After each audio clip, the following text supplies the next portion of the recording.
Hi, my name is Mark Anthony Dubose Jr. I was born July 4th, 1986. I want to say thank you for tuning in. Because today, I want to make a video on a sense of, I'm going to use a tagline that a guy that I watch says, stay with it, stay with it, stay with it. Don't just give up. Keep going. You may not see what you're looking for right this moment, but I'm telling you to keep on going. Because it's something that I've this is just the life that I live. It's going to come down to, I just want to use that tagline in the sense of, just keep working with the dogs. I'm telling you, they're going to get where you want them to go. You just got to keep going, and keep going. Because I'm just seeing something incredible in my eyes right now. And anybody that's been around, especially, I don't know what it is about these German Shepherds, and a female dog that's in heat, they are obsessive. Day one when I got this girl, I don't know why her cycle came on a little earlier this year. And she's in the second week of her cycle. And everyone understands, like, that's the time that gets the boys absolutely insane. And last year, this time, when she was in heat, this boy was almost impossible to be able to walk with her in even all 3 weeks that she's in her cycle. It is impossible. Whereas I just didn't run away from it and say, oh, he's too crazy, he's too wild. I just said, we're still doing this. We're just doing it. So I just keep her on a leash, obviously, just in case. This girl got to stay close to me at all times. I don't care how I can even get him to get off of her or whatever. There's still just, I don't want no room for error. And it's just fascinating that the first time it was like, it was unbearable. Like, it was so stressful. It was so hard because he's just smothering her. He's like all on her. He's like literally drooling, and I think I got videos of him, but he would just stare in her face, walking side by side with her. He was just obsessed, absolutely obsessed. He couldn't focus on anything other than just staring at this girl. And then the next time, it was a little bit better. And then now, this time, it's like he's pretty much indifferent at this moment, where I just was like, we're working through it. I had it in me of like, maybe I should just keep him separated because he's clearly struggling right now, but he's struggling in a sense of something that we could definitely get through. We can get past it. It's not something that is just, it's like, no matter what, he's always going to be this way. And that's where I always just challenge and question everything that anybody ever says about any of these dogs, just based on stuff that I just personally do with my own dogs and stuff that I personally see. Because I don't know what people are doing behind closed doors. I just know that what I'm doing. And when I just keep at it, I stay at it. I keep going. I keep taking them for walks. I keep having no expectations. I keep just doing nothing at all in regards to like adding something or taking something away with what it is that I'm doing. I'm just being. When I see that the dog is struggling in something and overexcited, I just stand there and I just hang out until the point that the dog is finally just settled down and satisfied. And for me, being able to see a dog, especially, I don't know what it is, this shepherd is, he was crazy over this girl in heat. To see how he is now, how he's just completely indifferent. Like, he'll come in and try to smell her here and there, but it's nothing that's like crazy and outrageous. He's totally neutral at this stance. And it's because all I could say is just kept going at it, kept going at it, kept going at it, kept going at it. And if your dog is so-called reactive or something, I'm telling you, that is a way easier thing to get rid of than to get your dog to just be okay being around a female dog in heat. Like, that's the most extreme dog stuff training cases I've ever worked with in my life still, is when the boys really start to fight when the girls start to get in the heat. It is some of the hardest stuff to deal with. It is the I don't even care. As soon as the fight starts, you can get both of the dogs neutered and they still maintain that fight. It's just something about that it's extreme. It's higher than even fighting over food or fighting over bones and stuff. It's something that is just absolutely wild. And for me, I'm just doing my own experiments of, I got to be able to have a household where all my dogs can be able to be in peace and be in harmony, regardless of what's going on, to the most extreme levels. And more I just realize what I do here, this is the part that I think it gets a lot of people scared, where you're like, I got to spay and neuter my dog. I have to. I don't have no choice. I'm going to say, yeah, it's a little inconvenient for me to have this girl. And it's a little inconvenient with my boys as well. But it's something that I had to just, I don't want to use the word train through, but just work through. And I worked through it, and now I don't have much of an issue at all. They're both based very indifferent. Because this girl here, it was her second heat, not the first one.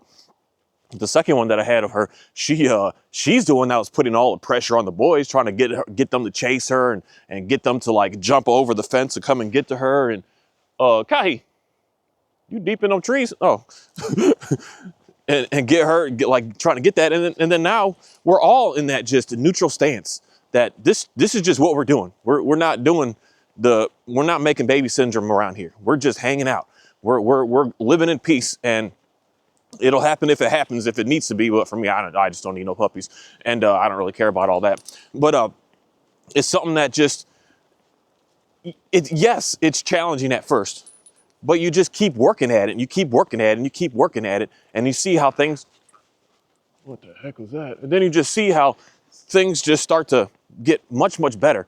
That it goes from all crazy and excited and from all crazy and scared to just being neutral. Everything I'm noticing with that I could do with these dogs can get to be at a neutral stance. Everything, all the way down from the food, because I change up how I feed my dogs today. I just throw all the food down. Not like one big pile, but they all eat. They all have access basically to be able to get to each other, and we're all just eating. I don't care to have to lock someone up or put this here. That we're all able to just eat. And I'm talking fresh food. I'm talking whole chickens. I'm talking, I had a rabbit pass away yesterday, unfortunately, but she ate that whole thing. That's why she looked fat right now. She ate that. She wasn't supposed to, but I turned away and looked back, and I was like, man, that girl just ate that whole 12-pound rabbit. She ate the whole thing. All the way to the point of now with just being able to have this dog just be cool and everyone be cool with each other by just staying with it and working and working and working and working and working. And this is a interesting thing, a huge behavior change in this dog that I've noticed that each time she is in heat, she gets to sniffing. She's not a sniffing dog, but when she's like right now, she's acting more sniffing than what Kahi even is. She wants to stop and sniff everything. She just has little changes in her, stuff that I never really paid attention to women, if there was any much changes in reality in my life. But I do know I've been paying real close attention to this dog, that when she's in heat, she's like almost a different dog. She does way different things that is not the norm of her to ever do. She just has this weird, I don't want to use the word weird, but just this change to her. She's not as much of, I want to run fast and run long. She's not even much of, I want to run. She just wants to walk and sniff and just sniff everything for she literally wants to stay in one spot and sniff it for 10 minutes. And I guess I'll say, be patient and just say, go ahead, do what you want to do. This is just what you want to make happen. But it's something that I just noticed that we just keep going. Just day by day, it doesn't seem like things are all that great. But I'm going to say day by day, things are getting better and better and better if you just stay at what it is that you want to do. And that's the biggest thing that I'm going to say with these dogs. I still have not worried. I've been walking this trail with these two dogs here coming on a year now. So actually, I think I got this dog a year ago today. I've been walking these trails every day, and I still have yet to worry about a single obedience, command, cue, whatever, with getting these dogs to be able to do what they do and dance around the world the way they're capable of being able to do it. And I just noticed that the more that I don't force and put any of that into the dog, the more and more that they want to listen to me and be with me and actually just be there for me. I don't know what it is. It's just really weird. It's really weird that anyone that would see them would say, oh, wow, those are, I get that comment all the time. I try not to let it get to my head too much, but those are really nice dogs. Those are well-behaved dogs. Those are, and when someone says those are well-obedient dogs, I'm like, nah, they just cool dogs because they're not obedient. They don't obey me. We just are working with each other back and forth with just hanging out and enjoying each other.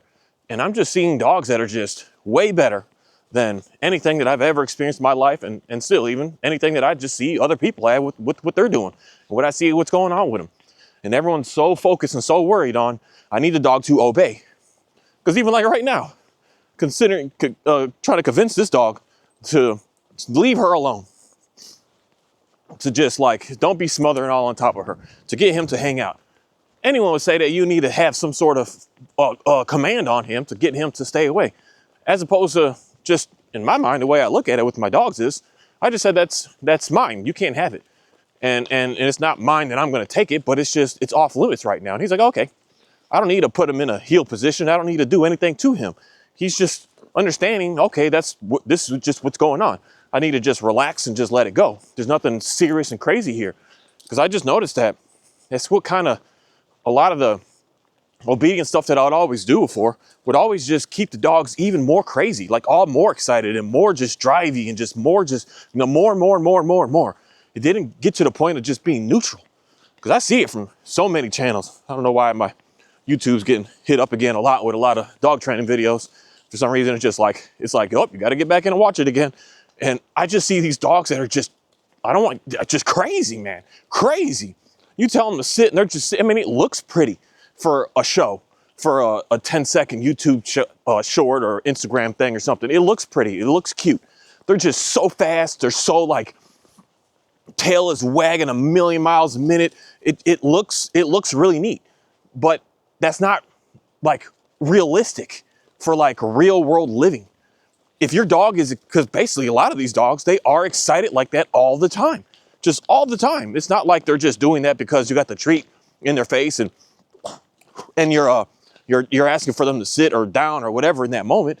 But they're just always just on the go. They're like move, crazy, just can't sit down, can't settle down, can't relax, always pacing, always moving, always on the go. And I just noticed the more and more that we keep doing stuff that to the dogs, the more that they just keep going. They don't just get to that point of neutral. And unfortunately, all the so-called celebrity grade A trainers, that's how they train the dogs, to be like overexcited to do a sit, overexcited to do the heel, overexcited to do these things. And that's not really, at the end of the day, for me, straight up, it's not healthy because it's tricking the dog's brain to stay in this highly aroused state that they're never really getting a chance to just settle down and settle in. They're always in this heightened aroused state. That's so horrible. Because that's how I see this dog here. I didn't have to bring the treats out. I brought the treat out. I brought the show. I brought the prize. This dog in heat. And he was obsessed. And the way he looked, said, good for a sport routine. Because I went half deep thinking on like, man, if I could just collect this smell, I'd be able to get some of these like male dogs to like perform some obedience with that smell over anything else or anything else. There's no treat on the planet that's more powerful than that smell. And I was like, if I can capture that somehow and use that to train the dogs, I mean, your dog would look so intense, so extreme, so powerful that it would almost like scare you on how crazy he'll be just to get just a smell. All they really like is just that smell up front. And man, and to see him in that is just like, to me, it looks cool for that show, but I could see that it's like, it's struggling. It's challenging for him. He's just like, he's hurting inside basically. Cause he can't be able to just settle down. He just obsessed over like more, any more, as opposed to just, that's not healthy. That's not something that is like all the best of the best for the dogs to be in, but yet that's like what we're trying to convince and force these dogs to always do and be like. Just all keep them in this heightened, excited state. That's where for me, again, I've noticed that I don't do a lick of obedience with these dogs. I tell them to down here and there in a sense of like, I just say it. If they do it, cool. If not, then it's kind of like, depending on what I'm doing, I'll just ask them to lay back down again. But I never trained that. If I just sit down, I just have them lay down. But I'm not putting no expectation on like, oh, you're going to get a cookie and oh, you're going to get in trouble. This is just what we're doing right now. It's not a cue or not a command. I don't know how to explain it other than I just expect it, but not in a way of you're going to get something because of what we're doing. No, we're just living. We're just being. We're just here. And it's something that I noticed that, like, for one, I don't use obedience to do anything because it's the biggest thing that is like, I don't know if people know this dog training term, but incompatible behaviors. When your dog is said reactive, then you need to do a different behavior so your dog can't do that behavior, because they can only do one at a time. So if your dog is barking and lunging, that's where you use the heel command. So you're trying to use the heel to be able to punish and reward that heel to get the dog away from barking at something. When you're using obedience in that sense, I'm telling you, you're struggling right now. That's where the part I want to just say, let it go. Let it go. You need to expose your dog. You need to just keep going, keep going, keep going, and keep going. And just keep going and keep going, and do not care about what someone else has and what someone else is doing and where someone is and where someone's not. You just keep going. And you just keep making it happen, and stop caring about the world and what they have to say. You move forward and just do what you got to do. Because I run into that my own self. Looking at someone else and seeing what they got and seeing what they're doing. And me, it's like, oh, it's been this long, and why ain't I here yet? And why isn't this done yet? And I've been doing this all the time. Why is that? And I just keep going, and I start to see things just become really, really nice. Really, really nice in the end. Me saying really nice is neutral. I want to be able to have my dogs anywhere as a neutral stance that everything is fine. Everything is fine. Everything is good to go. That's one thing like walking here, I'm telling you, is way, way, way more challenging than going to a city block. There is just too much going on out here. And that's why for me, I would always prefer to have the dogs, if you're struggling, to get them in a place like this first, to get all the senses to be able to relax, to be able to calm down. Did they add something to a trail here? We're gonna check this out, guys. Let's go this way. Let's try this out. I think they're gonna be building houses here, unfortunately. That's why they burnt it all down, because they're clearing it out. There's signs up 3 years ago about trying to put a ban against them building homes, which is unfortunate. They're just trying to take over all the open park areas and stuff. Housing developments are just taking over this area like crazy. They want everything. You don't want anything around this lake. They don't want any open space. They don't want anything anymore. Because like this is just space. You can't even see the end of it type open area. And they just want to turn it into a bunch of little, what do you call those? Cookie cutter houses. Every house looks the same. It's so unfortunate, but it just means that it's time for me to move. I've been hearing good things about Kentucky. I'm sitting in this cold right now like, man, I wouldn't mind it, I guess. But the main thing is being neutral. Man, we're getting muddy. Being very, very neutral is what I'm looking for from the dogs. And when I can get them to be neutral, then I can be able to do anything and everything that I want. And the main thing behind that is put them in the situation that will be able to allow them to be able to get to that point, to be able to see that everything is fine. There's no reason to fight. There's no reason to run away. Just hang out. We'll just be here. And there's no reason to get hostile. There's no reason to get angry. There's no reason to get all excited. There's no reason to do any of that. We're just running and walking and hanging out and just being. And just the more that you do that, the better and better and better everything is going to get. Because it's just something that I would always have to say, a whole challenge to my own self is, Marcus, the stuff that you're doing and working with these dogs, does it actually do anything, or are you just talking? And when I actually start to be able to just see it, I have no choice but to say yes. What I'm talking about, I'm telling you it works, but you have to let go of pretty much everything that you used to do, everything that you thought was what you needed to do, and go back to the understanding of the dog of we're living in the 1950s right now, and just pay attention to what was going on then as opposed to what we're doing now. Because there's, say, always been pet dogs, but pet dogs weren't really huge until, like, man, my goodness, this past like 10 years or so, it's getting huge. And this past like 20 years or so, this pet dog training stuff is what's been taking over. But before we had dog training stuff, pay attention to what we were doing with the dogs at that moment. We weren't worried about getting the dog to walk a perfect heel. We were worried about just being with the dogs and doing stuff and interacting with the dogs and just hanging out with the dogs. And we saw really, really nice dogs. The more that we were trying to play all these games and do all this stuff, the more we're keeping these dogs in an excited state that's just horrible.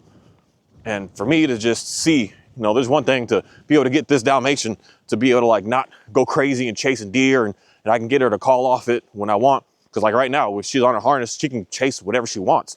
but she's just going to drag me around a little bit, but she can't like just freely go and take off. But in her brain, this is what's cool. In the dog's brain, it's like they think that they're actually doing it because she is running, she is engaged, she is seeing it, she is chasing it. So she gets that like release, even though she's not actually in full pursuit, but she does get that outlet, I guess. And I can give her that outlet, and then I could take her off leash right now, and a deer can be right in front of me, and she'll look at it and be like, hey, a deer. But I could say to her, Ophi, not right now.